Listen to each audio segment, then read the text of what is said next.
Chapter 1. The Crimson Gale. The sea of claws howled like a wounded beast, its waves towering like mountains beneath a sky split open by streaks of violet lightning. The ivory wake, once the pride of Vittorio della Scala's merchant fleet, now groaned in protest with every snap of the storm. Her sails, embroidered with golden lions of Miragliano, flapped in tatters. The mast, cracked like a brittle bone, leaned drunkenly to starboard as sleet and salt clawed at the decks. Vittorio stood at the wheel, his gloved hands numb around the slick wood, shouting orders that were instantly swallowed by the roar of the gale.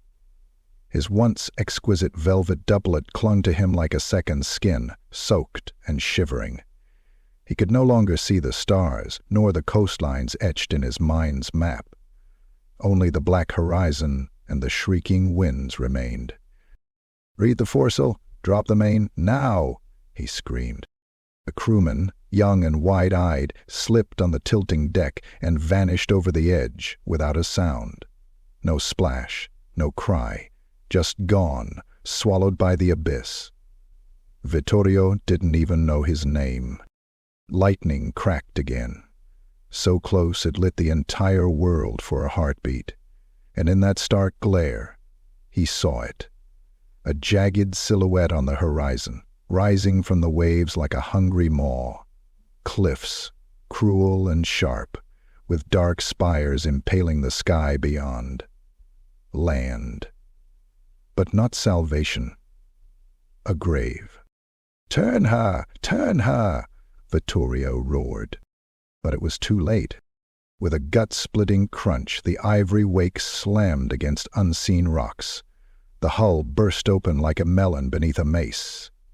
Crewmen were flung like rag dolls, some impaled on splinters, others crushed by collapsing rigging. The sea poured in greedily, hissing and boiling, eager to claim what remained. Vittorio's legs buckled as the deck pitched sharply. He hit the wood with a snap of bone. His arm, maybe his collarbone, it didn't matter. Pain became meaningless beneath the cacophony of water, shrieking wind, and dying men. The world turned sideways. Darkness took him. He awoke to silence. A mocking, heavy silence that buzzed inside his skull like insects trapped behind his eyes. The sand beneath him was coarse and black, like shattered obsidian. He spat blood and bile, his tongue thick as wool. Around him, fragments of the ivory wake lay scattered, like broken toys, timbers, barrels, a mast still faintly smoking. The air was freezing, the sky a low-hanging bruise. Sharp, serrated mountains loomed inland, and the shoreline was littered with carcasses, not just from his ship. There were older bones here, twisted, weathered, some arranged like trophies on stakes of driftwood and stone. He sat up, gasping. From the wreckage, others stirred. 4 men? Maybe 5? One limped forward, clutching his ribs. Another had a spear of driftwood through his thigh and dragged it like a broken dog. "Land?" someone muttered. "We made it." "No," Vittorio rasped. "This isn't salvation. This is—" The twang of a bowstring cut him off. The man with the limp jerked forward, eyes wide, an obsidian arrow protruding from the side of his neck. He gurgled, stumbled, and collapsed face first into the black sand, twitching. Then came the riders. Black horses, lean and bone-thin, their eyes like molten ice. Atop them sat tall, inhumanly elegant figures clad in armor, like flowing shadow, etched in cruel silver. Their helmets were snarling beasts. Their spears dripped crimson. Duhihi, dark elves. Naggaroth. One of the riders dismounted, moving with predatory grace.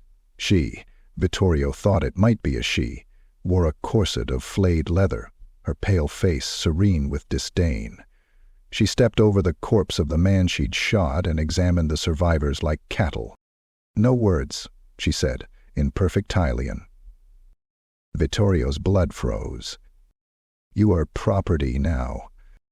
Another rider tossed iron chains onto the sand with a clatter like bones. Others moved to bind wrists and throats. One man resisted, swung a broken plank with a snarl. A Druki blade danced, swift and silent. The man's head dropped with a wet thud, rolling until it bumped Vittorio's boot. His body stood a moment longer, spurting a fountain of arterial blood in rhythmic, useless pulses before crumpling. Vittorio did not resist. As the collar snapped shut around his neck, a part of him screamed, but only inwardly. The outer man remained composed, face blank, limbs slack. Survival required stillness. He glanced back at the ocean, now calm and innocent. The ivory wake was no more. And in the far-off cliffs, spires of impossible black stone waited to swallow him whole. Chapter 2. Chains of Ice. The world narrowed to a tunnel of trudging feet, iron and pain. Vittorio's neck burned from the chafing iron collar, his wrists raw from the manacles that bound them to the thick, rusted chain that snaked from one miserable soul to the next.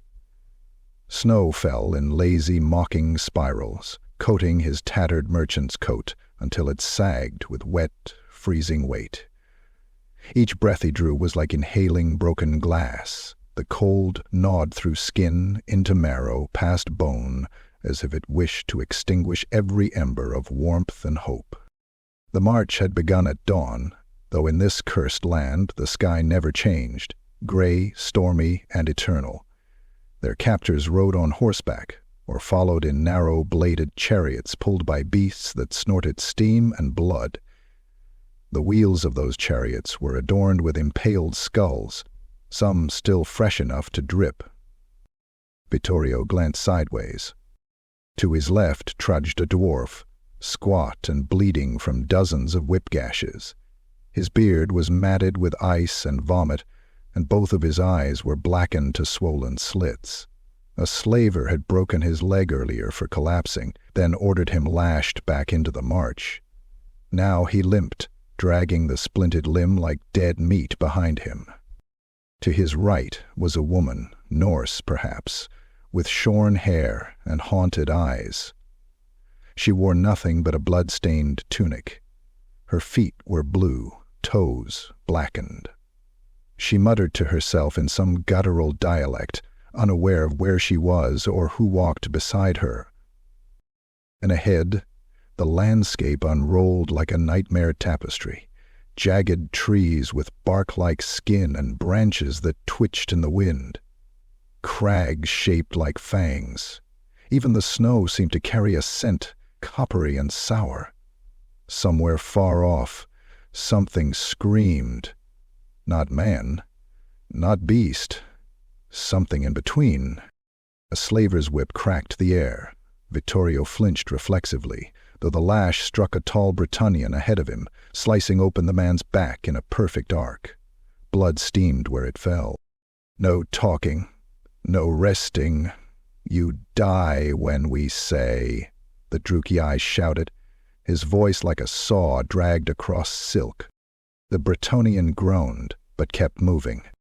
They passed what looked like a tree, but upon closer inspection, Vittorio saw it was no tree at all.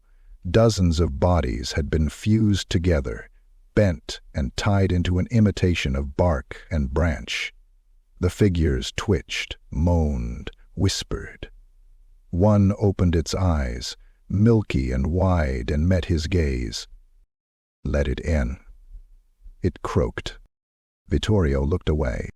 The convoy halted near a ridge where the land sloped steeply into a ravine filled with jagged black stones.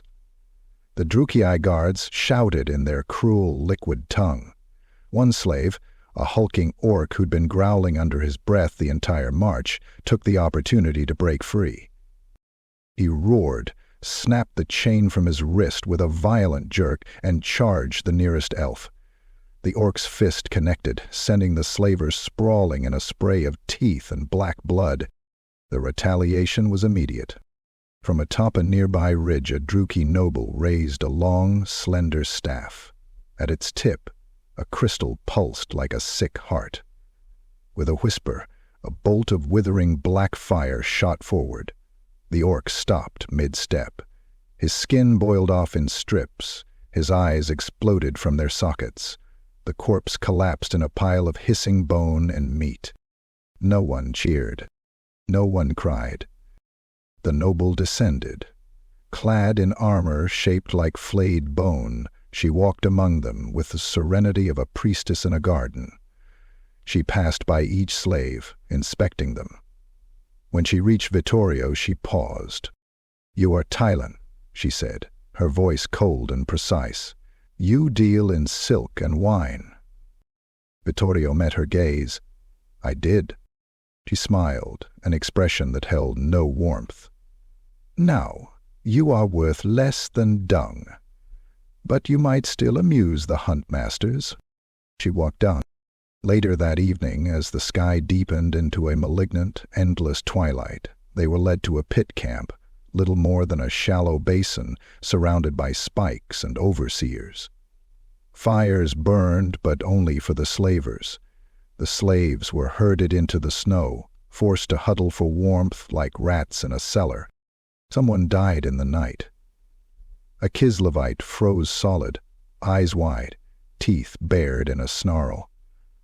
They did not bury him. In the shadows beyond the firelight, something skulked. Vittorio saw its silhouette only once, long limbs, too many joints, gleaming teeth that caught the fire. A few slaves whispered of forest kin, beasts corrupted by centuries of Druchii experiments. No one wanted to know more. As Vittorio drifted into an exhausted, half-conscious stupor, one final horror reached his ears. A scream, short and sharp, followed by laughter, high-pitched and childlike. When he looked up, he saw the silhouette of a small figure on the ridge. A Druchii child, perhaps no older than 10, twirling a severed hand by its fingers like a toy. Vittorio did not sleep. Chapter 3. The Road of Thorns. The march resumed with the first gray flicker of dawn, though here in Naggaroth, dawn was a lie, a pallid smudge of light that never grew or warmed. The slaves awoke to the snap of whips and the guttural orders of their captors. Frost crusted their eyelashes, and their breath plumed in ragged huffs as they staggered to their feet. Bones aching, muscles screaming. Vittorio's feet were blistered, each step a fresh sting of agony, but he marched. He had seen what happened to those who faltered. The Kislevite had not been the last. During the night, 3 more bodies had been dragged away by the forest things, one man reduced to ribs and a wet sack of flesh. The Druchii hadn't even noticed, or worse, hadn't cared. The convoy moved inland now, away from the jagged coastline and deeper into the black-hot wilderness of Naggaroth. The land writhed with malice. Trees with trunks twisted like gallows stood hunched over the path, their limbs clawing at the gray sky. Thorns longer than knives jutted from brambles as thick as a man's waist, and the snow was tinged with rust-red patches that no one questioned. They called this route the Road of Thorns. It wound through a narrow gorge where the walls pressed close like stone jaws. The path narrowed, forcing the slaves to walk single file. Here, the ground was treacherous, slick with ice, slicker still with the frozen remnants of those who'd died before. Above, vultures with too many eyes circled, squawking mockingly. A slave stumbled, an stallion boy, no older than 14. His feet caught on a buried root, and he collapsed into the snow with a shriek. The guards did not stop. One of them, tall, lean, face half covered in a bone mask, dismounted silently. He approached the boy with a casual gait, his blade already drawn. It wasn't even a sword, just a long, thin strip of black metal, honed to a molecule's edge. "Please, no, I can walk, I swear it, the boy screamed. The Druchii didn't speak. He grabbed the child by the jaw and slit his throat in a clean, almost loving gesture. The body thrashed for several seconds, arterial spray painting the snow in wide arcs. Then, stillness. Vittorio bit down on his tongue until it bled. They did not bother to remove the corpse from the chain. Instead, they left the boy's body to be dragged along by those in front of and behind him. The iron manacles jerked his limbs grotesquely with every step, smearing crimson in his wake. Around midday, the chain halted. Vittorio craned his neck. They had come upon a narrow pass flanked by colossal stone statues, twisted effigies of Druki lords and daemons, their faces carved in screaming ecstasy. One had its arms raised to the heavens, fingers dripping stone ichor. Another bore 100 mouths, each gaping eternally. Beyond the statues, the land changed. The forest gave way to a vast basin of black earth and pale fungi, brittle towers of it, like skeletal umbrellas. At the far end stood a tiered fortress of obsidian and bone, spires piercing the clouds like needles. Whispers passed through the slaves like wind through dead leaves. Priest Charon, the city of chains, but they did not go to the city. Instead, they veered into the shadowed woods to the east, toward something far worse. At dusk, they reached a clearing marked by hanging cages. Some were empty, others not. The cages swayed, bumping softly against one another in the wind, and from within came the faintest sounds, moans, rattling breath, the scratch of fingernails on metal. Here, the nobles waited. Chariots adorned with velvet and iron, pulled by black-scaled cold ones. Druki hunters, aristocrats, and their retinues lounged like carrion birds. Some sipped from silver goblets, others toyed with their weapons, fang-edged spears, barbed nets, curved sabers whose edges seemed to drink light. One of them, tall, with snow-white hair and a helm shaped like a flayed face, approached the line of slaves. She wore a cape of living snakes and a smile that could peel paint. "This batch," she said in clipped, cultured tones, "will do. Prepare them for the hollows." The slavers nodded. A new horror unfolded. They began separating the slaves, forcing them into smaller clusters. One group was chained together and herded toward a black cart. Another was branded, literal iron brands pressed into flesh, skin sizzling, screams rising in a hideous choir. Vittorio was shoved into a group of 7. The dwarf beside him wept openly now, and the Norsewoman muttered names between clenched teeth. Then came the runner's cage, a square of jagged iron bars mounted on a cart.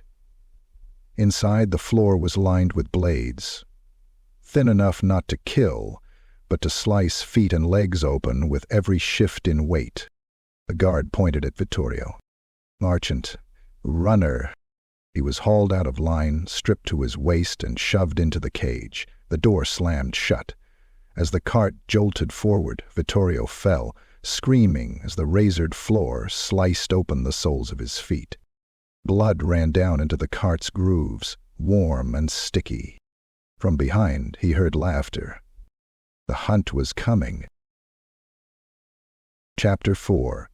The Arena of Trees. The whispering hollows awaited like a ravenous throat. They released the slaves at dawn, though the sky remained as ever. A drab, bleeding bruise stretched across the horizon. No sun pierced it, only a dull, ambient glow that gave no warmth, no mercy. Snow fell in slow spirals, dusting the cursed forest ahead. Vittorio stood barefoot in the brittle underbrush, blood weeping from his shredded soles. Each heartbeat was a drumbeat of pain echoing in his skull. The skin of his back was a crisscross of welts from last night's preparation, when the slavers had taken turns testing their whips. They'd laughed as they cut, wagering on who could carve the deepest furrow without making the slave cry out. His group now stood at the very edge of the hollows, 12 souls in total. The dwarf still lived, barely. The Norsewoman's hands were bound behind her back, but she held her chin high, defiant.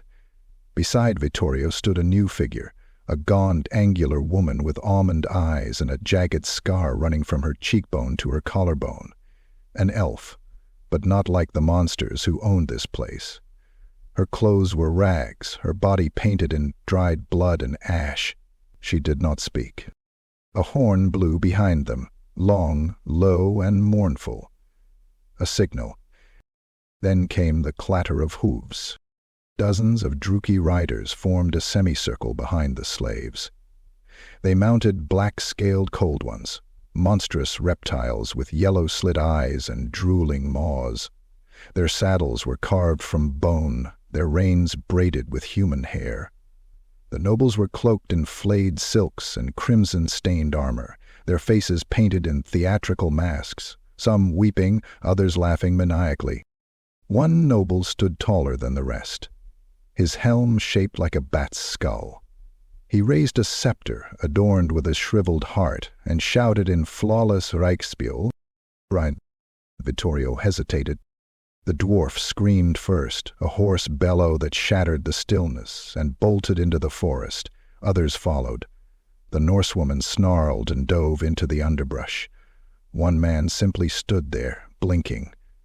A bolt thudded into his forehead with a meaty crack, and he crumpled like a puppet with cut strings. Vittorio ran. Agony lanced up his legs with every step, the razored wounds in his feet flaring like molten fire. Twigs slashed his chest. Thorny vines whipped his face, drawing thin lines of blood. The forest closed in around him, black-barked trees with canopies like stretched leather, their roots clawing up from the soil like grasping hands. Whispers rose around him, actual voices. Some called his name. Others begged. Some laughed in tongues that made his teeth ache. Behind, the hunt began. The forest exploded with sound. Chariot wheels cutting through snow. Cold ones roaring as they crashed through the trees. Whips cracked. Laughter echoed. Screams punctuated it all, wet, ragged, torn from the throats of the dying. Vittorio ducked low, crawling beneath a mossy log. He barely avoided a swipe from a barbed net that snagged the tree behind him instead. The net reeled back with a mechanical hiss, disappearing into the mist. To his left, the dwarf ran headlong into a thicket. Seconds later, his body was yanked into the air by a spiked chain trap. He screamed as the hooks sank into his flesh. One of the riders galloped up, drew a long, curved blade, and with a single swing split the dwarf from groin to gullet. His entrails spilled to the snow, with a sound like wet rope hitting stone. Vittorio didn't look back. He stumbled deeper, slipping on slick roots. Something snarled behind him. A hound, black and eyeless, with skin stretched too tight over bones, leapt at him. He turned just in time to catch it with his forearm. The thing's teeth sank in, tearing a chunk free. He howled, falling onto his back. The beast went for his throat, and then jerked, whined, and collapsed. The elf woman stood over him, clutching a jagged stone, its tip slick with black blood. She didn't speak. She grabbed his good arm, pulled him up, and without waiting, darted forward again into the deepening woods. They ran as a pair now, him limping, her swift and silent. They passed horrors he could barely register. A man sewn into a tree, his face still moving. A child sobbing in a cage made of rib bones. A circle of heads chattering in whispered arguments about whose death was worse. At last they reached a clearing. Ancient ruins jutted from the earth, broken pillars, slabs covered in moss and symbols that hurt the eyes. The elf ducked beneath a shattered archway and guided Vittorio into a crevice beneath a collapsed statue. They crouched in silence, the hunt roaring past, unaware of their hiding place. Blood dripped from his arm into the dirt. The elf finally spoke, her voice a whisper made of razors. "They only hunt by sight. We stay until night." Vittorio stared at her, breath ragged. Why? Why help me? She looked at him with a face like weathered stone. Because the hollows have no mercy? But I do not want to die alone. From beyond the stone walls, the laughter of the Druki continued, slow and rising. The hunt was far from over. Chapter 5. Predators in Shadow. Night in the Whispering Hollows was not darkness, it was suffocation. The gloom that descended with the fall of day was a tangible thing, a choking shroud thick with the scent of blood, rot, and sap. The trees no longer whispered, they hissed. Leaves rustled with unseen motion. Things moved out there, some on legs, some on bellies, some with too many limbs to count. The air pulsed with the rhythm of stalking beasts, patient as eternity. Vittorio huddled beneath the broken arch, clutching his wounded arm. The elf woman, silent as the grave, tended his gaping bite with strips of cloth torn from her own tunic. She worked without flinching, even as he bit down on a rotting root to muffle his screams. When it was done, she pressed a finger to her lips. Stillness returned. From beyond the ruin, a sound sliced through the air, a high-pitched, keening cry. Not animal, not human, something worse. The elf whispered, "Do not move, do not speak." They lay in absolute silence, breathing slow and shallow. Vittorio could feel his heartbeat in his toes, his fingers, his temples, like war drums calling out his position. His vision blurred. Sleep clawed at him, merciless. But he dared not give in. A shape passed outside their crevice. It moved wrong. Shoulders hunched too high, legs bending backwards, head tilting with a twitchy, bird-like jerk. The creature sniffed the air. A wet slurp, as if it tasted on the wind. Clawed feet dragged behind it, claws that clicked softly on stone. Its skin glistened, slick and pale, and its eyes, if those milky slits could be called such, glowed faintly in the dark. It paused, right in front of them. Vittorio felt his bladder betray him, warmth spreading beneath him as the creature's face hovered inches from their hiding place. It exhaled, breath thick with decay and raw meat. Then, blessedly, it moved on. Minutes passed. Maybe hours. Time lost all meaning. Eventually the elf stood. Her movements were painfully slow, deliberate. She motioned for Vittorio to follow. They crept from the ruin, slipping through the twisted trees like ghosts. The elf navigated with unerring precision, as though the cursed forest itself bent around her. Roots recoiled, vines loosened. Vittorio staggered behind, eyes darting from shadow to shadow, expecting death at every step. They passed a clearing where the remnants of a skirmish lay. 3 bodies, flayed from head to toe. One had been nailed to a tree with his own femurs. Another had his organs threaded through branches like garlands. A message was scrawled in blood across the bark. "Faster next time." Vittorio retched. They moved on. Eventually, the elf led him to a deeper part of the hollows, a place where the trees grew so thick their trunks touched. At the center stood an ancient structure, half consumed by moss and rot. It was not Druki-made. Its architecture was older, sadder, stone carved with spiraling runes and weeping figures, all facing outward in a circle of eternal mourning. The elf approached reverently. "This was once a shrine," she murmured, "to Isha, or perhaps Morai-Heg. The names are lost, the prayers forgotten." Vittorio slumped against a wall, panting. "Then why come?" "Because it is quiet here," she said. "Even they fear this place." Indeed, the forest seemed to hold its breath. The ever-present shrieks and rustlings were distant here, muffled by ancient sorrow. Moonlight filtered weakly through the canopy, painting the stones with pale blue. She sat across from him. My name is Silrieth. He nodded. Vittorio. You are not meant for this place, Vittorio. He laughed bitterly. I was not meant for a shipwreck either, or chains, or being chased like a boar. Silrieth didn't smile. The hollows do not care what we were meant for, only what we are now. From her pouch, she drew a strip of dried meat, gray, curled, stiff. She broke it in half, offering him a piece. He hesitated, then took it, chewing despite the taste of leather and rust. It was the first food he'd had in days that hadn't come from a slave trough. She watched the forest. They'll return at dawn, she said. The hunt resumes until only one or none remain. If we're seen, we die. And if we're not, we still die, but slower. Vittorio leaned his head back against the cold stone. How long have you been running? She looked at him with eyes like shattered glass. I stopped counting the nights when I ate my brother. Silence. A distant scream pierced the air. Short, wet, final. Neither of them moved. In the darkness, something laughed.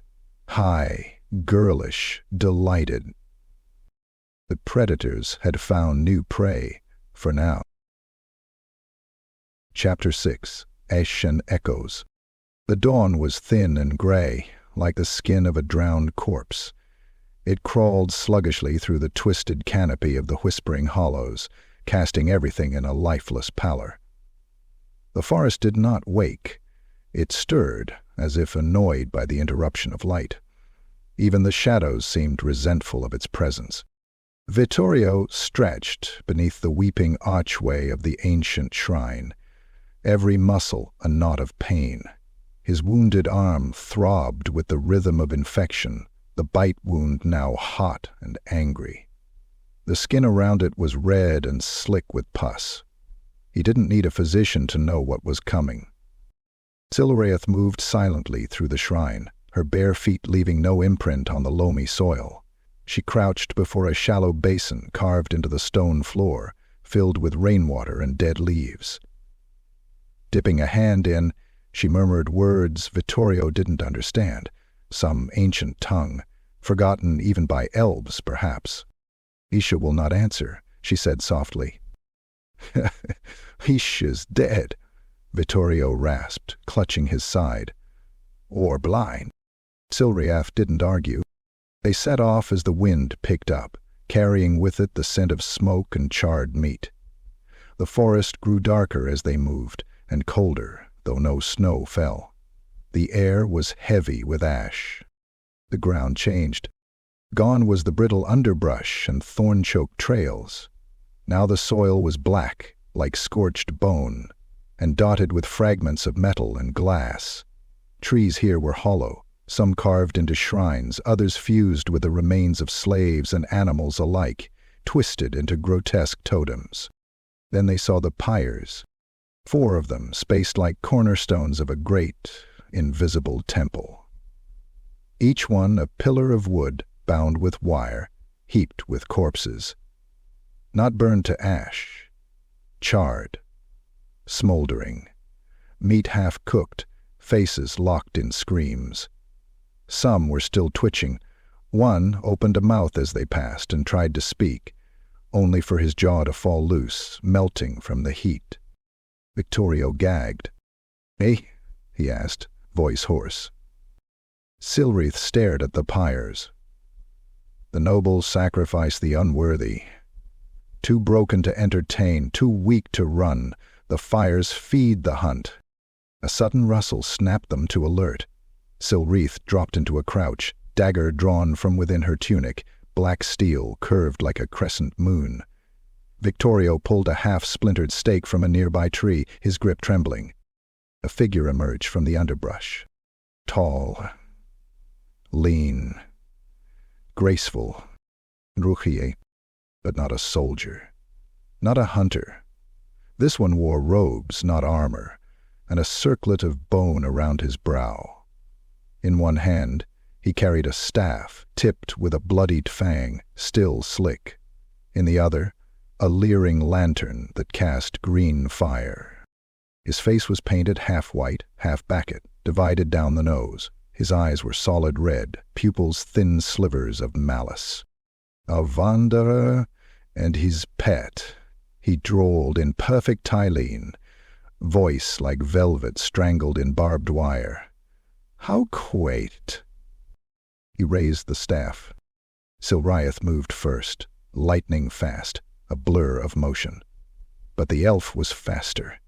He whispered a word, and a pulse of force exploded from the ground. Silriath was thrown back into a tree with a crack, her body limp. Vittorio charged with a cry born of desperation. The staff met his chest mid-stride. A flash, a scream. He awoke seconds, or centuries, later, unable to move. His limbs were frozen, not by ice, but by command. Magic coiled around his joints like invisible ropes. The sorcerer leaned in close. Curious. You reek of spice and salt water. Tyalan filth. Yet here you are, surviving where others fall. I wonder what your scream sounds like. He reached into his robe and produced a narrow blade, curved like a fang, etched with runes that shimmered. I call this Vestarnar. In your tongue, Echo Collector. It does not kill. It remembers. The first cut was to the cheek, shallow, precise. It burned instantly, the blade injecting something beneath the skin. Vittorio tried to cry out, but no sound came. The paralysis held. The second cut followed the line of his jaw, down to the collarbone. The pain was unlike anything he had known, bright, jagged, a lightning storm beneath the flesh. Each scream you would make I harvest, the elf said. Later I play them for my children. They find it soothing. He pressed the blade against Vittorio's chest, and Silrith was suddenly there. A blur of pale limbs and red cloth, her dagger plunged into the side of the sorcerer's throat. Black blood fountained, arterial and thick. He staggered, gurgling, staff falling. Silriath didn't stop. She drove the blade up into his jaw, through the roof of his mouth, and twisted. His body convulsed once, then dropped. The paralysis broke. Vittorio collapsed, choking, tears mixing with blood. Silriath knelt beside him. Her own face was a ruin, blood streaming from her ear. Her lips split, one eye swollen shut. Wrong, said Dodal Jeff. It was alone, she hissed. Stupid, drunk on his own power. She held up the fallen staff. The fang tip glowed with the echoes of pain. Her fingers tightened, and with a snarl she snapped it in half. The air screamed as the stored agony released, echoing across the forest like the cries of the damned. Birds scattered. The hollows quivered. We have to go, she said, helping him to his feet. They limped away, leaving the corpse in the ash. The predators were coming again. Chapter 7. The Wailing Pike. They came upon the Wailing Pike at twilight, when the light slanted red and long through the trees, as though the sky itself bled for them.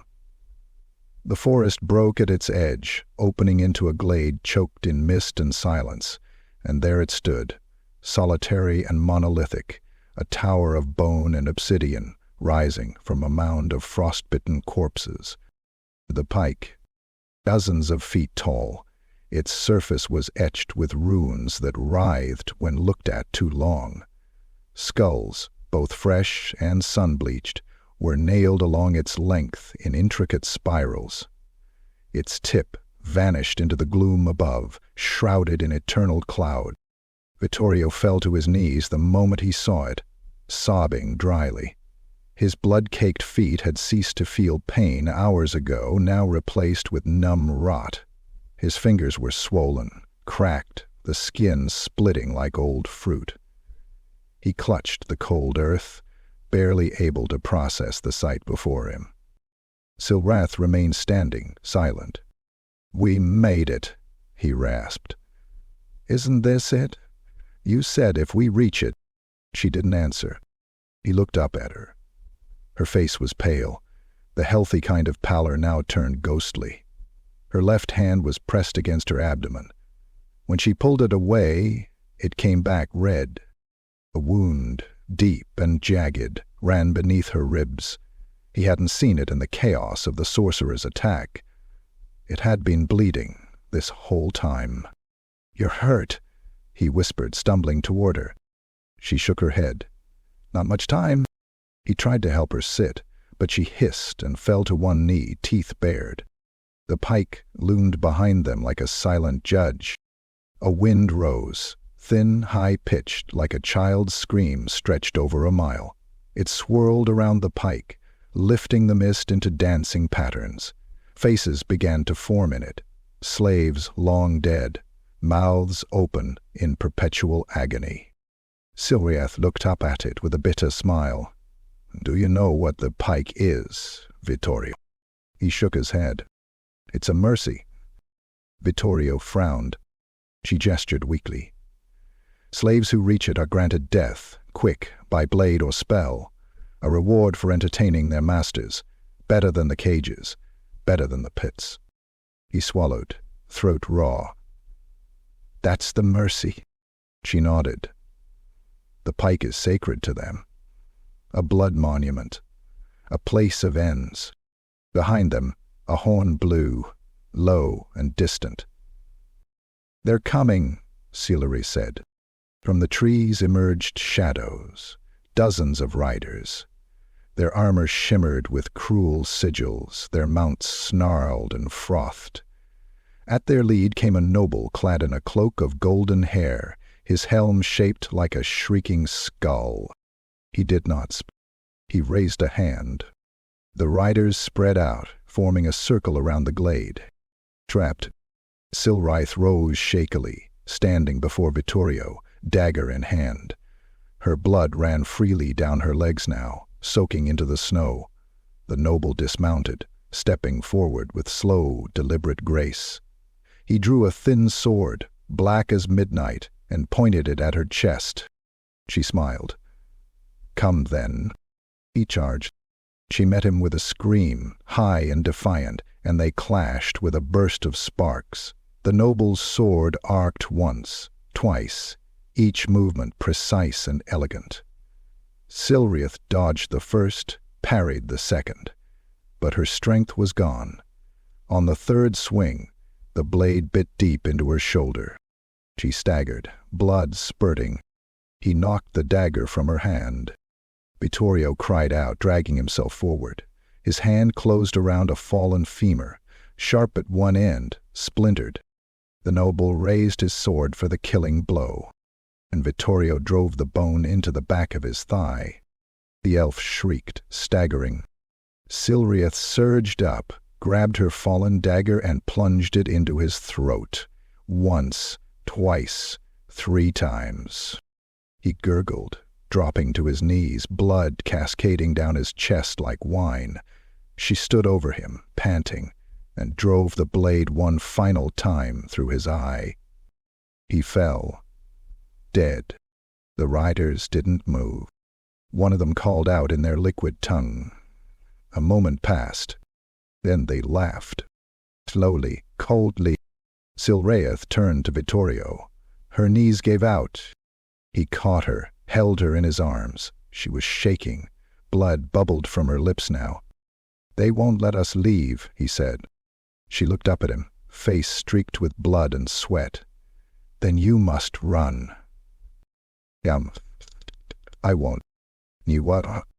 From her belt, she pulled a tiny blade, curved and clean. She pressed it into his hand. "They end it before they take you." He held her close. "No." He smiled, barely. Then she coughed once, blood spraying across his chest, and went still. The pike howled. The riders advanced. Chapter 8. Death Song of the Hollows. The silence that followed Silriath's death was not stillness. It was the breath held before a scream. Vittorio sat cradling her cooling body, the tiny curved blade clenched in his fist. Around the glade, the Druchi riders remained mounted, still as statues, their black-scaled cold ones steaming in the cold air, claws tapping idly on the stone. The laughter had died down. Now they simply waited, savoring the dread. The noble who had fallen lay sprawled in a pool of his own lifeblood, eyes wide and glassy, face locked in a final sneer of arrogance, undone. His helm had rolled into the snow, revealing pointed ears and high cheekbones, twisted in frozen disbelief. Vittorio's mind wavered on the edge of a precipice. He could run, he could die, he could fight, but there were no illusions left. This was not a land of heroes. It was a land of echoes, of cruelty made art. Resistance was a dying candle in a hurricane. He rose slowly, laying Silriette down, her eyes gently closed by trembling fingers. He kissed her forehead, tasting the salt of blood and ash. Then he turned to face the circle. The Druchi moved as one, casual, amused. The first rider spurred his cold one forward. The beast lunged, maw opening wide to reveal rows of serrated teeth. Vittorio ducked low, letting it sail past. He twisted, raising the small dagger, and slashed across its belly. The wound was shallow, but enough to startle it. It bucked violently, unseating the rider. The Druchi landed in a crouch, drawing twin daggers, expression shifting from playfulness to irritation. "So the rat has fangs," he hissed. Vittorio lunged, aiming for the throat. The elf caught his wrist mid-strike and drove a knee into his ribs. Vittorio's body folded with the impact, air exploding from his lungs. Before he could fall, a dagger carved a line across his back, opening flesh to the spine. He screamed, dropped to one knee, and then flung snow into the elf's face. It worked. The momentary distraction gave him an opening. He surged upward, burying the blade into the elf's stomach. The Druchi gasped, eyes wide, as Vittorio twisted the blade and shoved with all his strength. They fell together, blood steaming on the snow. Another rider stepped forward, clapping mockingly. The others joined in, a chorus of slow, mocking applause. "Entertaining," said a woman clad in robes of spider silk, "but doomed." Advanced. Vittorio stood again, blood dripping from his side, mouth open with shallow, wheezing breath. A whirring sound broke the moment. Thunk. The net, barbed and crackling with black energy, wrapped around him, driving barbs into his skin. He collapsed, writhing as the arcane venom flooded his nerves with liquid fire. Every muscle convulsed, his jaw locked, his eyes rolled back. They dragged him forward like an animal. He was dumped at the base of the wailing pike, faces leered down from its heights, mouths open in screams preserved in wax.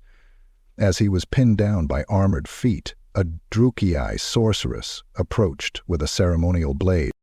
"Spare him for the pits," one rider asked. "No," said the sorceress, voice like glass over steel. "His journey ends here. A tale needs a fitting end." She raised the blade. It shimmered with runes that pulsed in time with his heartbeat. Vittorio met her gaze. "Let it end." The blade descended. It entered through his sternum, cutting cleanly down. He did not scream, not aloud. The scream was in the wind, in the howl that rose from the pike itself as his blood was offered to it, as another soul joined its endless death song. They nailed his skull beside Silrieth's, their screams forever mingled in the wailing wind. Chapter 9. Court of Crimson Thorns. His eyes opened, but they were no longer his eyes. The world swam in shades of red and shadow, as if he gazed through blood-slicked glass. His vision twisted, pulled, expanded, then focused. Not from behind lids of flesh, but from sockets wired into bone. He floated, conscious yet unanchored, above a sea of rot and marble. Vittorio della Scala was dead. But the Drugii were not finished with him. The sorceress, who had opened his chest with surgical grace, now stood at the edge of a dais, high in the vaulted throne chamber of the Court of Crimson Thorns, deep within Charon Car. Behind her, dozens of aristocrats lounged in web-strung balconies and obsidian perches, their armor glinting like oil in firelight. Columns of ribbed bone held up the chamber's ceiling, each column fashioned from the fused spines of slaves, and at the center, chained like a prize dog, stood his body. Not the whole of it. What remained? Vittorio's corpse had been carefully prepared, stitched and reformed, mouth sewn shut, sockets hollowed and packed with glimmering coals.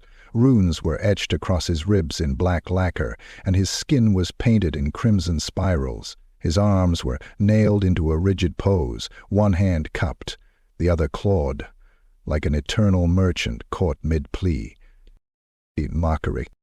The sorceress gestured. Present the merchant. 2 guards dragged his remains forward and forced it to kneel. One kicked its spine. The body convulsed, issuing a muffled groan through its sealed lips.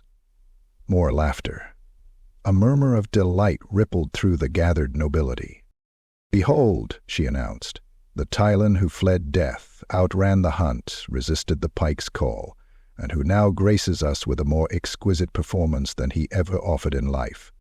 The crowd clapped with sharp, synchronized precision, each strike echoing like bone-breaking in rhythm. Another noble, a man clad in robes of skinned silk, his face obscured by a mask of stitched human lips, stepped forward. He raised a whip of woven tongues. "Shall we see what stories still writhe in his sinew?" he asked, almost tenderly. The sorceress nodded. The whip struck. Each lash ignited the corpse's runes, forcing spasms from its limbs. The body jerked like a marionette. A scream began to form, not from the sewn mouth, but from the very air. A spectral echo tore through the chamber. Vittorio's voice, begging, cursing, crying. One voice, then many. Each stolen scream from his time in the hollows now played back, like a symphony of agony. The court trembled with delight. Wine glasses were lifted, toasts made. Some nobles wept from joy. One collapsed, overcome by ecstasy, his eyes bleeding from the sheer beauty of the sound. Then, the final performance. The sorceress stepped down, now holding a silver scalpel.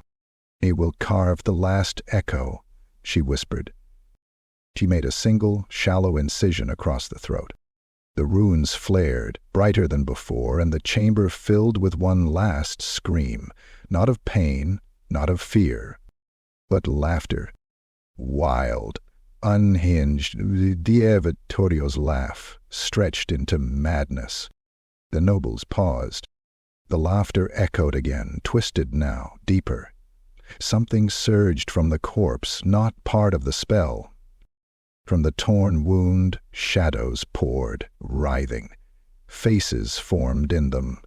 Silrieth, the dwarf, the Norsewoman, dozens, all who had perished. The court screamed as the shadows struck. The spell had backfired. Something had answered. Guards collapsed, armor melting. Nobles choked as their masks fused to flesh.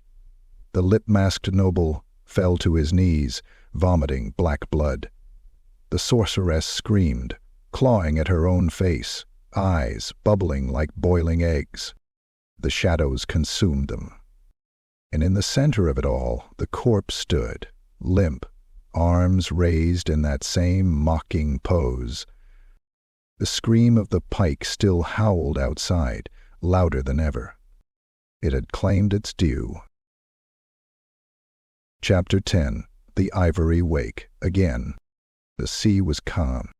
A terrible, lying calm, the kind that came after massacres, when the waves grew fat with the blood of the drowned, and the gulls circled not for fish but flesh. The sky above the sea of claws was a sheet of dull pewter, the horizon smeared in tones of charcoal and old bruises. Not a whisper of wind stirred, not a creak of mast, only the rhythmic lapping of water against hull. A hull long broken, splintered, adrift. The ivory wake, or what remained of her, floated like a carcass gnawed hollow. Her sails hung in tatters, the mast bent like a snapped limb, blood stained the upper decks, now fossilized by sun and salt. The golden lion of Merigliano was faded, barely visible beneath layers of rot and ash. But someone walked the deck, barefoot, naked but not with shame. Vittorio, not the man he had been. His eyes were voids, shimmering black, endless, oceans of silence. His skin bore the runes of the pike, still smoldering faintly with old magic, the simples crawling like ants just beneath the surface. His chest had been sewn shut with red iron wire, yet no breath rose or fell within. He walked calmly, surveying the wreckage. Pieces of the hollows drifted in the sea around him, floating bone totems, fragments of cages, shattered glass teeth. The corpse of a cold one, bloated and covered in barnacles. Voices whispered on the wind. Not screams, not moans. Laughter. The pike's laughter. Soft, cruel, maternal. He reached the edge of the deck and looked down. Beneath the water, pale faces stared up at him, dozens, hundreds, slaves, captors, nobles. All dead. All watching. He raised a hand. From the sea rose something immense. Power of bone and black steel, rising slowly from the depths. A replica of the wailing pike, conjured from memory and malice. Its base cracked the ocean's surface, splitting the water like a wound. At its peak, a single shape was crucified, arms wide, nailed to stone. The sorceress. Her robes were soaked, face flayed, and expression frozen in eternal shrieking. Her runes pulsed dimly, draining power into the pike's roots. The sea turned red. Dead gulls rained from the sky, bursting mid-air as though struck by invisible hammers. The clouds spiraled above into a vortex, revealing a slit of darkness beyond, something that watched. From everywhere and nowhere voices chanted. Marchant, slave, hunt, echo, wake. A final litany. Vittorio stepped off the ship. He did not fall. He walked across the water, each step freezing the sea beneath him into glass. At every point his foot touched, visions burst, flashes of every death he'd seen, every scream he'd heard, every lash that tore flesh from bone. They played out in perfect, looping agony beneath the ice, each face contorted in timeless pain. At the foot of the pike he stopped. He raised both hands. The sea boiled. From its depths rose ships, not elven, not human, vessels of impossible design, hulls carved from spinal columns and sails spun from hair, crude by the dead. Eyes glowed in their sockets, their lips moved in silence, chanting curses in every language of the old world. The Druhia would know. Naggaroth would burn. But this was not revenge. This was not justice. This was echo. Pure and unrelenting. Vittorio, the merchant, the slave, the prey, had become something else. Something the Druchii had never conceived. A soul that did not scream, but made others do so. Forever.